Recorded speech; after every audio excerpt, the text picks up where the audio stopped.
Vivi 40 anos vestindo seda e latim para esconder um segredo que agora ameaça sufocar meu último suspiro. Eu era o homem das respostas, o líder respeitado que todos procuravam, mas por trás da batina impecável existia um coração de gelo que protegia segredos sujos e burocracias de mármore, enquanto desprezava o próprio Deus que dizia servir. Minhas mãos, que hoje tremem, abençoaram multidões, enquanto eu ria internamente de quem buscava milagres, agindo como um lobo acadêmico que sacrificou a própria família para manter as aparências de uma instituição poderosa.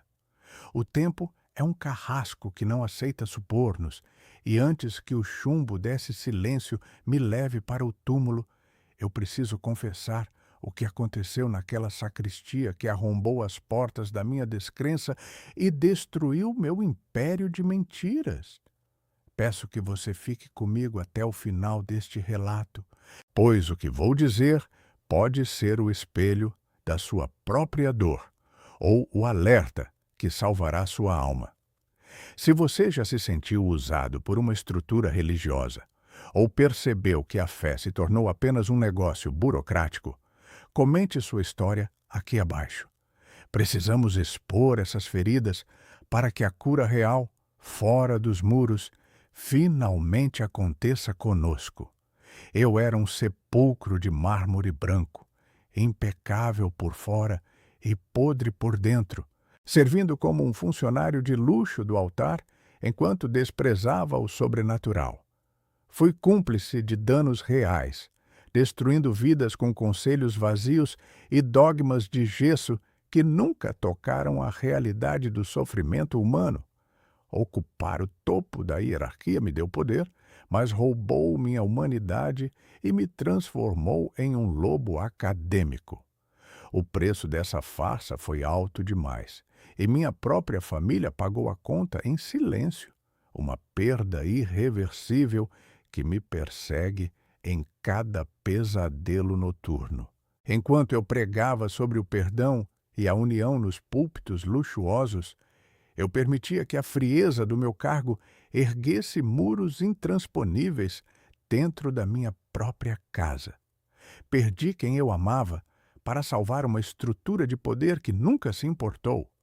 Vivi 40 anos como um padre cético, rindo internamente dos que buscavam milagres, até que algo aconteceu na minha sacristia e arrombou as portas da minha descrença.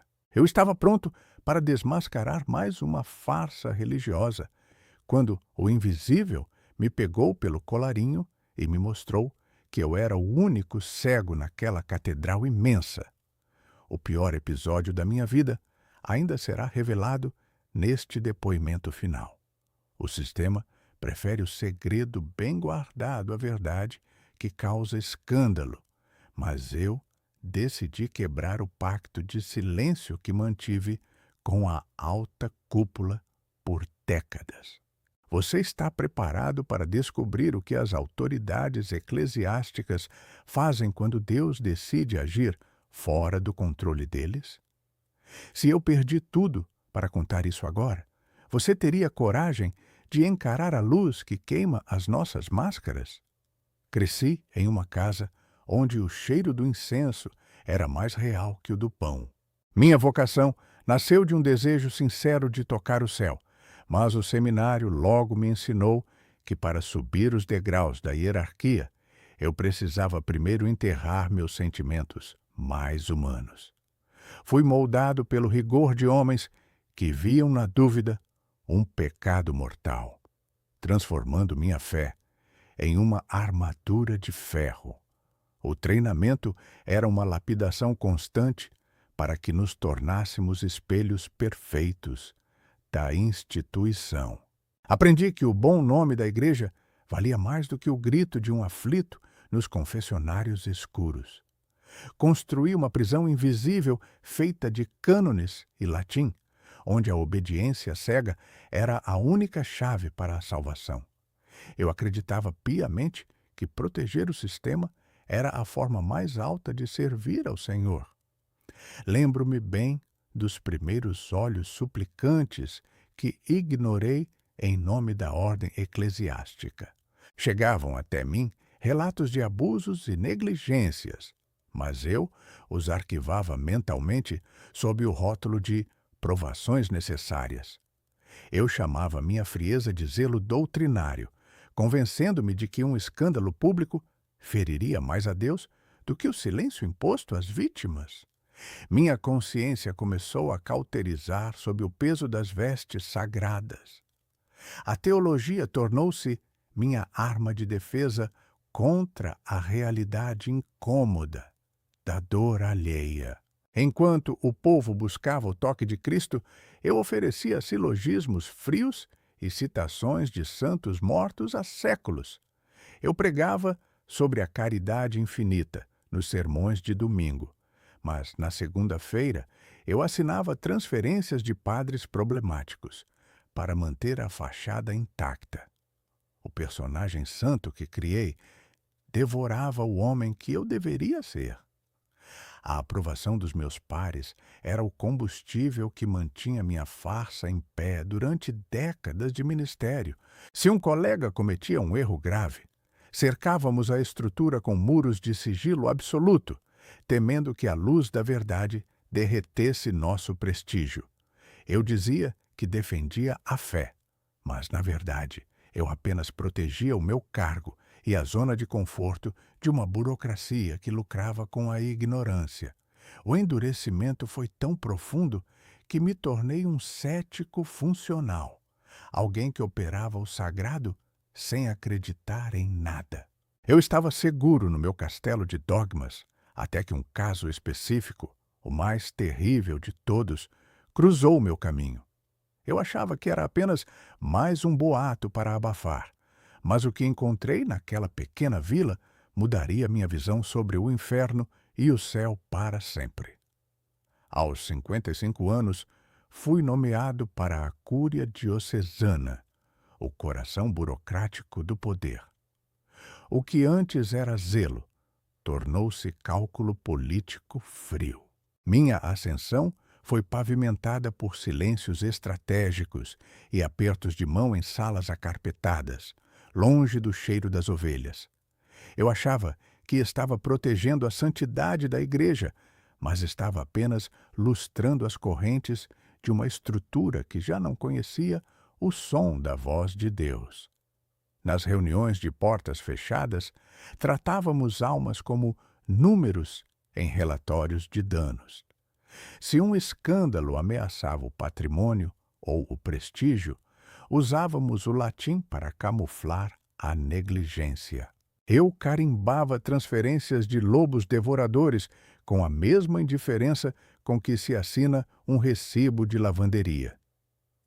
Você consegue imaginar o peso de decidir quem será sacrificado para que a instituição permaneça intocada? Eu era o carrasco de terno e de batina. Começou como uma pequena cicatriz na consciência, um incômodo que eu ignorava em nome da ordem. Mas o silêncio é um solo fértil para a infecção. Cada grito de vítima abafado por meus memorandos burocráticos fazia a ferida pulsar com um pus espiritual que envenenava meu sono. Eu dizia que era o preço da estabilidade, mas, no fundo, eu sabia que estava enterrando vivos aqueles que Jesus veio resgatar. Minha filha foi a primeira a ver o monstro sob a seda. Quando ela implorou por verdade sobre os segredos que eu guardava no cofre da sacristia, eu escolhi a instituição. Expulsei-a da minha mesa para não manchar meu cargo de autoridade. A perda foi irreversível. Hoje, ela é apenas um fantasma em fotografias antigas. Troquei o amor de sangue pelo mármore frio do altar. Valeu a pena sacrificar o próprio lar? O corpo começou a gritar o que a boca escondia. Meus dedos, antes firmes ao erguer o cálice, passaram a tremer de forma incontrolável durante as missas solenes. Eu sentia um nó na garganta que nenhum vinho sagrado conseguia descer A infecção daquela cicatriz moral havia tomado meu peito, transformando cada batida do meu coração num lembrete seco da minha traição. Eu estava morrendo por dentro, cercado por incenso e ouro. Foi então que, naquela sala de arquivos úmidos, ouvi algo que nunca contei a ninguém até agora. Um sussurro que não deveria existir, vindo de uma pasta que eu recebi ordens explícitas para incinerar sem ler. O que estava escrito ali desafiava toda a lógica da minha teologia acadêmica e ameaçava desmoronar o império de mentiras que ajudei a construir. Você teria coragem de abrir o que o sistema mandou queimar? O rito era minha droga para não sentir a falta de Deus. Naquela terça-feira chuvosa, fui chamado para dar a extrema unção em um cortiço imundo, longe do brilho da catedral. Eu levava o óleo e o latim, mas meu coração só desejava que o homem morresse rápido para eu voltar ao meu jantar. Eu não sabia que estava caminhando direto para o desmoronamento de toda a minha vida por completo. O moribundo era um homem que eu havia excomungado anos antes por denunciar nossas finanças. Ele estava lá, apodrecendo em uma cama de ferro, mas seus olhos brilhavam com uma lucidez que eu nunca tive em 40 anos de batina. O ar na sala parecia eletrificado, tenso, como se o próprio tempo tivesse parado para me observar. Eu, o doutor acadêmico, senti-me um mendigo espiritual diante de um homem condenado. Antes que eu abrisse o livro de orações, ele segurou meu pulso com uma força sobrenatural. Ele não pediu perdão. Ele me disse algo que me atravessou como uma lâmina de fogo. Eu estava errado, pensei enquanto ele sussurrava que Jesus não morava em meus palácios. Mas ali, naquela dor, o invisível arrombou minha alma e vi que eu era o único cego servindo a um cadáver institucional sem vida. O milagre não foi físico. Foi a voz do Criador saindo da boca de quem eu odiava.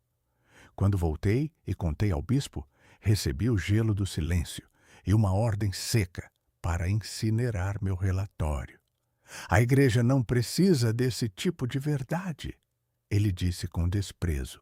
Foi aí que percebi que a estrutura que eu protegia era a maior barreira entre as pessoas reais e o Cristo verdadeiramente vivo.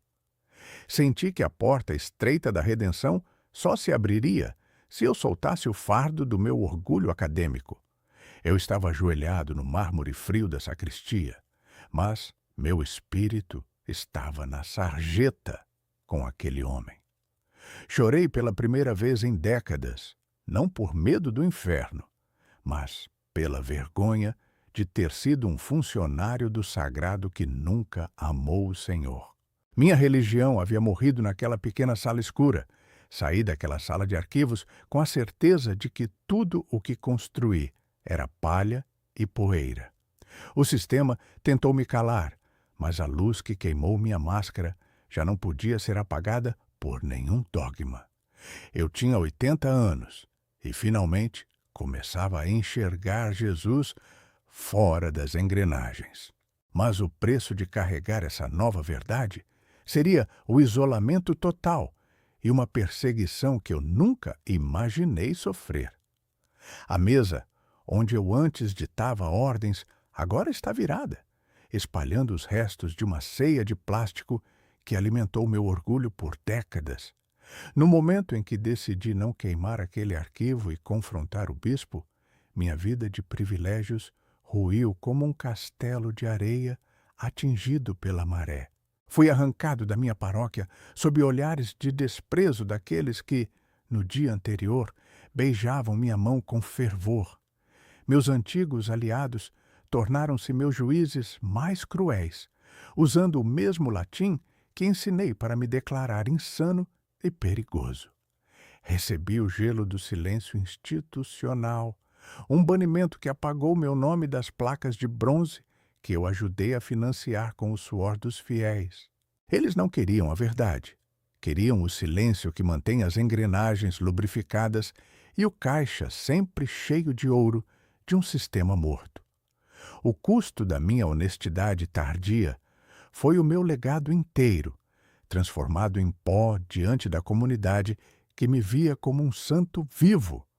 Fui expulso sem direito à defesa, tratado como um traidor por não aceitar a farsa que sustenta os palácios eclesiásticos de luxo. A vergonha pública arde em minha pele como brasas, lembrando-me de que a instituição protege o cargo, mas nunca o homem que nela serve. Tentei procurar minha filha, implorar por uma migalha de perdão pelo tempo que a sacrifiquei no altar da minha vaidade religiosa cega. Mas o abismo que cavei entre nós durante 40 anos de frieza e dogmas é largo demais para ser cruzado agora. Ela olhou através de mim, vendo apenas o fantasma de um pai que escolheu a batina em vez do abraço, uma perda que jamais voltará atrás. Confesso aqui, com a boca seca de arrependimento, que fui o carrasco que usou o nome de Deus para esmagar almas cansadas e feridas. Assinei condenações morais, enquanto escondia a podridão nos cofres da sacristia, destruindo destinos em nome de uma ordem que nunca conheceu o amor. Eu era um lobo acadêmico vestido de pastor, um funcionário do sagrado que trabalhava diligentemente para manter o céu trancado ao povo. Olho para estas paredes vazias e percebo que a verdade nua é a única herança que me resta antes do encontro final com o Criador. Perdi os anéis, o prestígio e o teto, mas recuperei a respiração que o sistema havia me roubado por tanto tempo. Se você ainda está ouvindo, entenda que o preço da libertação é alto, mas o custo de continuar mentindo é a sua própria eternidade. Tenho 81 anos e já consigo ouvir os passos do fim caminhando pelo corredor da minha alma. Passei décadas decorando as paredes de uma prisão, mas hoje busco apenas a luz que entra pela fresta da cela. Entendi que Jesus nunca esteve preso nos tabernáculos que eu polia, mas caminhando entre os aflitos que eu ignorei. Meu tempo está acabando, mas meu fôlego finalmente está livre do peso sufocante de toda a instituição. Não confunda o arquiteto do universo com a alvenaria dos homens que usam seu nome para erguer impérios. Se você foi ferido, saiba que não foi Deus quem te golpeou, mas um funcionário do altar que esqueceu como amar. Busque o Cristo das feridas, não o dos palácios de mármore. A fé real começa quando os muros do sistema desmoronam e sobra apenas a palavra, nua e poderosa, fora do controle humano. Não leve o segredo do abuso para o túmulo, como eu quase fiz. Denuncie os lobos, busque ajuda real e reconcilie-se com quem você perdeu enquanto estava cego pelo brilho do cargo. Ainda há tempo de atravessar a ponte da verdade, mesmo com as pernas cansadas. A redenção não é um final perfeito, mas a coragem de caminhar em direção à luz, apesar das cicatrizes irreversíveis que carregamos na pele e na alma. Juro pelo meu último suspiro, é melhor morrer sozinho com a verdade do que viver cercado de ouro e mentiras. Se esta confissão tocou sua ferida, não se cale. Comente sua história e compartilhe este alerta para alcançar quem sofre nas sombras. Tenho 81 anos e nesta pequena fresta de luz eu finalmente encontrei a saída. Vá agora. Ainda há esperança real para você, bem longe desses muros de silêncio e morte.